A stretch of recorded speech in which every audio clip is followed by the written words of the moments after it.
अस्सलाम वालेकुम, आप देख रहे हैं प्रोग्राम दिन भर और मैं हूं जन्नत जमशेद। मैं हूं ज़िशान बशीर। नाज़रीन, प्रोग्राम में सबसे पहले बात करेंगे दहशतगर्दी की कार्रवाइयों और फितना और खवारिश के खिलाफ जारी ऑपरेशन के हवाले से। सिक्योरिटी फोर्सेज ने वादी तेरह में इंटेलिजेंस बेस्ड कार्रवाइयों में फितना और खवारिश के 25 दहशतगर्द हलाक जबकि 11 जख्मी हो गया। ISPR के मुताबिक कार्रवाइयाँ फितना और खवारिज नाम नहाद लश्कर इस्लाम और जमातुल अहरार के खिलाफ की गई हैं। कार्रवाइयों में सिक्योरिटी फोर्सेज के 4 जवानों ने भी जामे शहादत नोश किया है।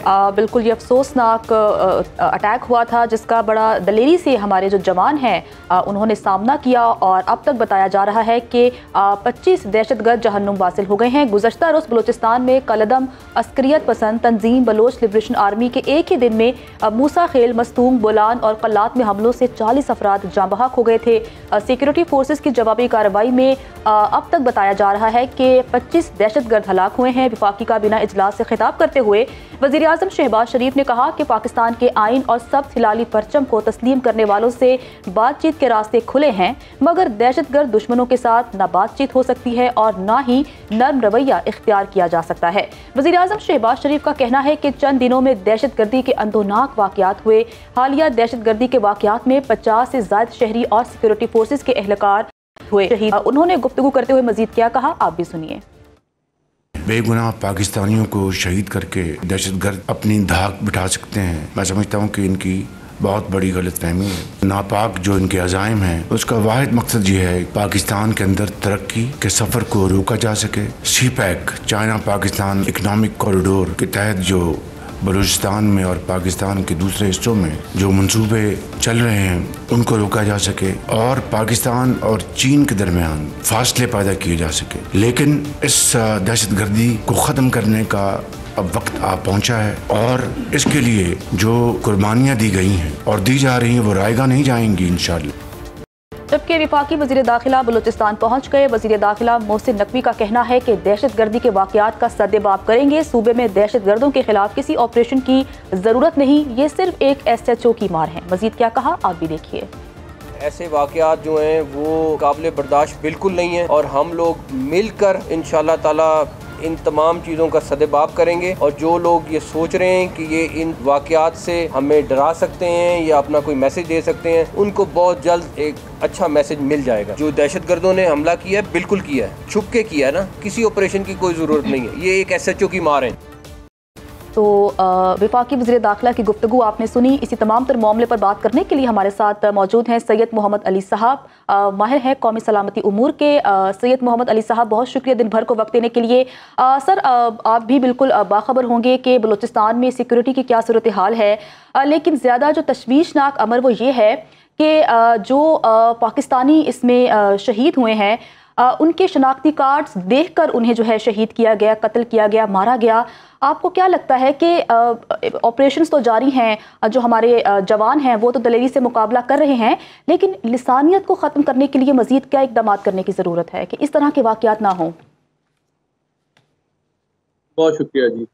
देखिए, जिस तरह अभी आपने जिक्र किया कि जिन लोगों को शनाख्त करके हलाक किया गया वो नॉन बलोच थे, तो बुनियादी तौर पे यही इन दहशतगर्दों की हिकमत अमली है कि बलूचिस्तान के अंदर जो टीचर्स हैं, इन्वेस्टर्स हैं, ताजिर हैं, मजदूर हैं, क्योंकि दीगर सूबों से बलूचिस्तान आते हैं ताकि बलूचिस्तान में उनको रोज़गार भी मिले और ख़ुद बलूचिस्तान की तरक्की और खुशहाली में अपना एक वो अहम किरदार अदा कर रहे हैं, उनकी हौसला शिकनी की है, जो कि इस बात का सबूत है कि वो दरअसल नॉन बलोच नहीं खुद बल्कि बलोच जो हमारे लोग हैं उनके मेयार ज़िंदगी में इजाफे से ख़्वाह हैं, उसके ख़िलाफ़ हैं और उस तरक्की और खुशहाली के सफ़र को नुकसान पहुँचाना चाहते हैं। और दूसरा अमर जो है, देखें आप, उसमें जिन लोगों ने हमला किया उनमें एक दो ख़वातीन का भी तज़किरा आया है। ये भी इस बात का सबूत है कि आप जानते हैं कि बलोच जो हैं वो इंतहाई गैरतमंद और बाशऊर लोग हैं और वो इस तरह ख़वातीन का बहुत ज़्यादा एहतराम और इज़्ज़त करते हैं। उनसे आप तसव्वुर भी नहीं कर सकते कि इस तरह ख़वातीन को दहशतगर्दी की कार्रवाई के लिए मजबूर किया जाए। ये इससे ये भी साबित होता है कि ये बलोच रवायात के भी पासदार नहीं हैं। और तीसरी बात कि जब आप मासूम शहरियों को हलाक कर रहे हैं, आप किसी फौज को या लॉ इन्फोर्समेंट एजेंसी को टारगेट नहीं कर रहे, तो इससे ये बात भी साबित होती है कि आपका बलोच के हुकूक से कोई ताल्लुक नहीं है। नॉन बलोच सिविलियन पीसफुल लोगों को हलाक करना, तो ये बात साबित करता है कि आपका एजेंडा सिर्फ दहशतगर्दी फैलाना है, आपका किसी हुकूक से। मोहम्मद अली साहब, इस कार्रवाई में कल अदम BLA मजीद ब्रिगेड का नाम मुबैना तौर पर जो है वो आ रहा है, और ये जो ग्रुप है ये फॉरेन फंडेड है और इसके ताने बाने रॉ से मिल रहे हैं। हमने देखा कि कल ये जब कार्रवाइयाँ हुई हैं उसके बाद से भारतीय मीडिया भी इस पर शादियाने बजा रहा है, सोशल मीडिया अकाउंट से भी इस हवाले से जो है वो प्रोपेगेंडा किया जा रहा है। तो ये तमाम तर भारत के साथ रॉ के साथ ताने बाने मिलना और उसके बाद अफगानिस्तान से दहशतगर्दी को इम्पोर्ट होना, इस तमाम तर मामले को आप किस तरह से देखते हैं? देखिए, बुनियादी बात अगर मजमूई तौर पे पिछले 25 साल में देखा जाए तो भारत की हिकमत अमली पाकिस्तान के एटमी धमाके के बाद यही रही है, क्योंकि वो जानता है कि रवायती एतबार से पाकिस्तान के खिलाफ जारियत अब उसके पास ऑप्शन नहीं है। तो उसने पिछले 25 साल में मुख्तलिफ दहशतगर्द तंजीमों की पुष्टपनाही की ताकि पाकिस्तान को अंदर से गैर मुस्तहकम और इनसिक्योर किया जाए।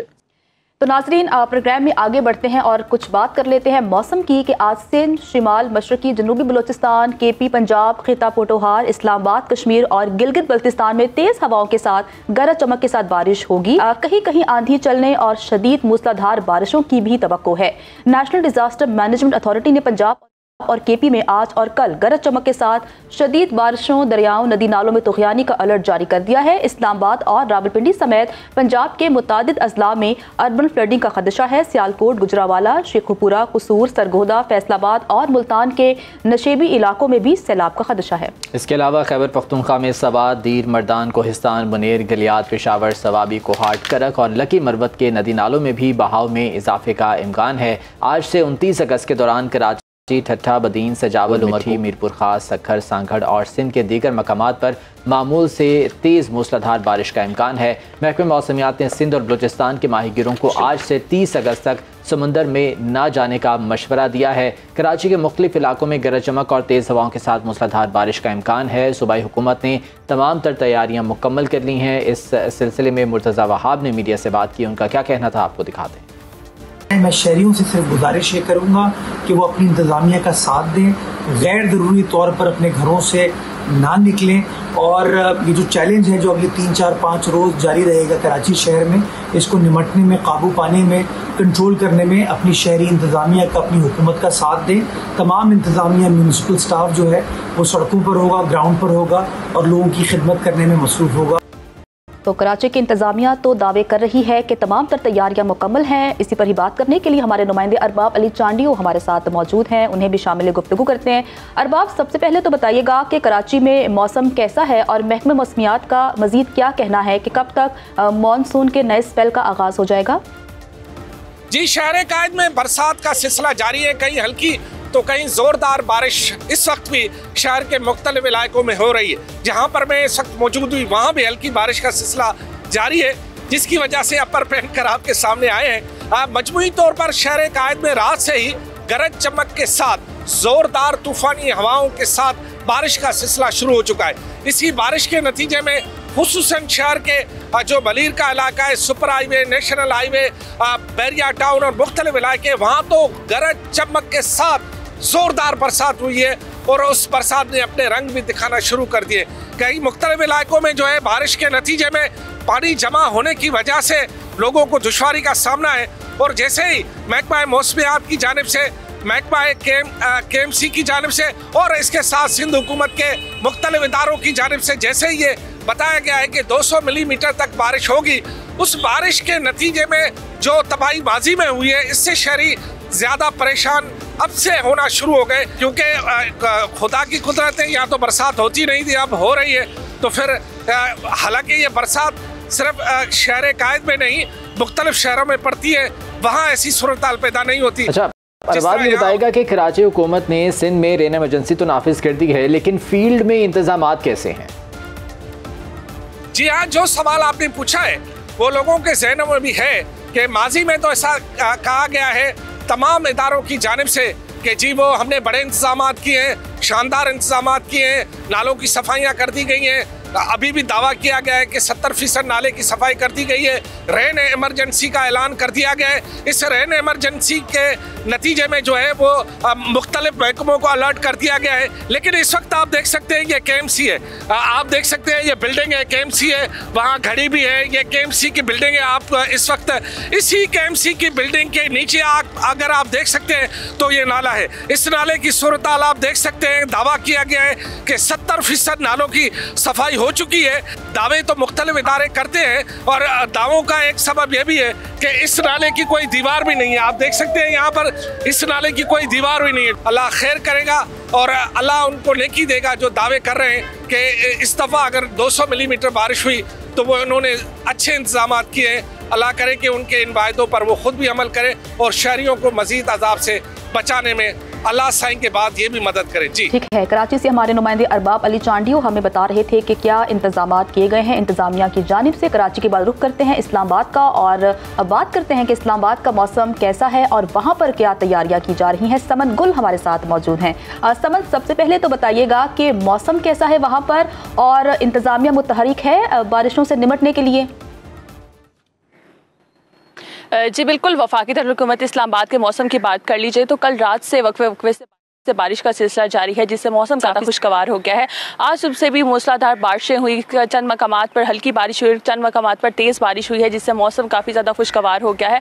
अभी जो है मतलब जुज़वी अबर आलूद है, सूरज और बादलों की आंख में चोली का सिलसिला जारी है और महकमा मौसमियात की जानिब से यही कहा गया है कि बारिश का ये जो सिलसिला है वक्फे से जारी रहेगा और एक नया स्पेल जो है गिरवा हफ्ते ही एक और स्पेल भी जारी होगा जो 31 अगस्त तक बारिशों का ये सिलसिला वक्फे से जारी रहेगा और मज़ीद मौसम जो है वो खुशगवार होगा। लेकिन बारिशें तो होंगी, मौसम भी खुशगवार हो जाएगा। गर्मी का जोर भी टूट चुका है, हब्स की शिद्दत में भी काफ़ी ज़्यादा कमी हो चुकी है। अगर आज शहर इक़्तिदार के दर्जा हरारत की बात कर ली जाए तो दर्जा हरारत कम से कम 22 डिग्री सेंटीग्रेड और ज़्यादा से ज़्यादा 29 डिग्री सेंटीग्रेड तक जाने का इम्कान है। और इसी तरह जो हवा में नमी का तनासुब है वो 65% रिकॉर्ड किया गया है। 3 से 4 दिन पहले हम लोग देखते थे कि काफ़ी ज़्यादा गर्मी थी और हब्स की शिद्दत को बहुत ज़्यादा महसूस किया जा रहा था, लेकिन अब जो है काफ़ी ज़्यादा बेहतरी आ चुकी है जैसे ही बारिश हुई है। और इंतज़ामिया के अगर इंतजाम की बात कर ली जाए तो काफ़ी अच्छे इंतजाम है। वैसे तो शहर इक़्तिदार में जो है वो पानी खड़ा नहीं होता सड़कों वगैरह पर, लेकिन जब कोई ऐसे किसी भी मुकाम पर पानी वगैरह खड़ा हो जाता है तो इंतजामिया हमें काफ़ी मुतहरिक नजर आ रही है और की जानिब से उसके बाद इंतजाम मजीद बेहतर कर लिए गए हैं। सरदार सरफराज साहब हमारे साथ मौजूद हैं, चीफ मेट्रोलॉजिस्ट हैं, उनसे इस हवाले से बात कर लेते हैं। सरदार सरफराज साहब बहुत शुक्रिया आपके वक्त का। 31 अगस्त तक जो मानसून का स्पेल है वो जारी रहेगा। खुसूसन अगर हम सिंध की और कराची की बात करें तो वहाँ पर शदीद बारिशों की पेशगोई की गई है। क्या प्रेडिक्शन है महकमे मौसमियात की इस हवाले से?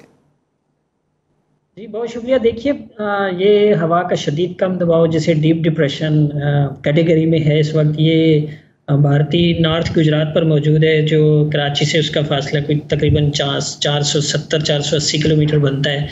तो मतलब कल किसी वक्त ये हमारे जो थरपारकर डिस्ट्रिक्ट है उस वहाँ से इसका डिस्टेंस 150 किलोमीटर या 150 किलोमीटर के करीब है।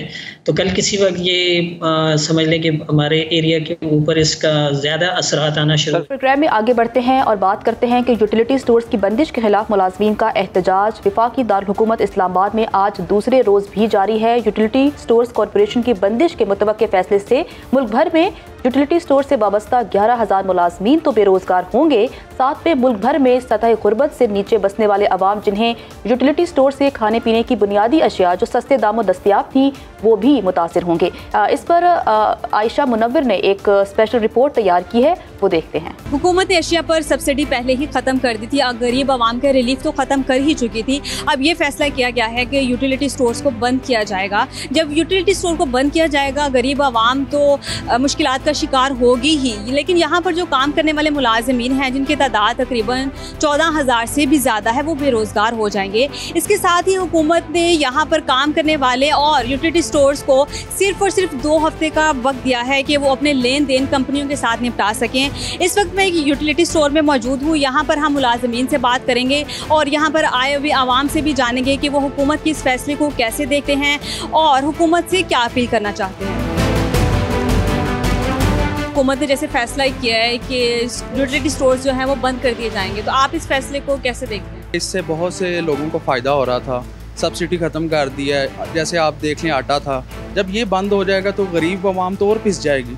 नहीं, यहाँ पे तो रेट तकरीबन कम ही मिलते हैं। जो इनका स्टोर का काम है वो सही कर रहे हैं। तो इसलिए यहाँ पे बार बार हम तो यही रिक्वेस्ट करेंगे कि इनको इस पर सोचना चाहिए, लोगों के लिए, किसी के लिए, अवाम के लिए कम से कम सोचना चाहिए। जो गरीब अवाम है उनके लिए रिलीफ देना चाहिए। खुदारा लोगों को रोज़गार दें, लोगों को बेरोज़गार ना करे। आपसे हमारी हाथ जोड़ कर इल्तमास है कि खुदारा रहम करें, अवाम पर रहम करें, नहीं तो खुदा की लाठी बड़ी बेआवाज़ है जो बंदे को नज़र नहीं आती जब पड़ती है। यहाँ पे लाइनें लगी होती थी, वो तो सारा बाज़ार छोड़ के इधर आते थे। अब उनका क्या बनेगा? मकसद है वो भी तो है ना, मकसद है निचला तबका है, उनको यही फ़ायदा था, आटा भी इधर से, चीनी भी इधर से, घी भी इधर से। लेकिन ये बंद करने मुझे नहीं समझ आई ये क्यों बंद किया है। तो हुकूमत से क्या अपील करना चाहते हैं? ये बंद होने चाहिए, नहीं बंद होने चाहिए? क्योंकि 14,000 से ज़्यादा लोग जो हैं वो इसमें काम करते हैं, वो सब बेरोज़गार हो जाएंगे।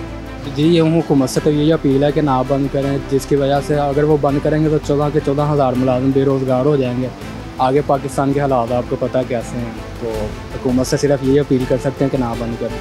कुछ लेते नहीं गवर्नमेंट से, अपनी कमाई करते हैं, अपनी तनख्वाह लेते हैं, तो ये करोड़ों रुपए टैक्स लेते हैं हमसे और ऊपर से ये बंद कर रहे हैं। महकमा बहुत गलत कर रहे हैं।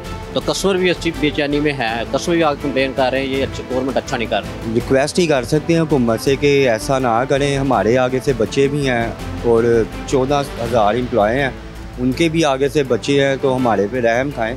अब कोई एक मज़दूर आता है, वो अपनी कुछ चीज़ें ले पाता है, अगर उन चीज़ों में भी उसको इतना रिलीफ नहीं मिलता कि वो अपनी फैमिली के लिए कुछ ऐसा बजट अनाउंस कर सके, हुकूमत की तरफ से उनको एक टैक्स के ज़रिए जो भी प्रोवाइड किया जाता है, अगर उसके अंदर भी उसको रिलीफ नहीं मिलता तो वो बेचारा कहाँ जाएगा।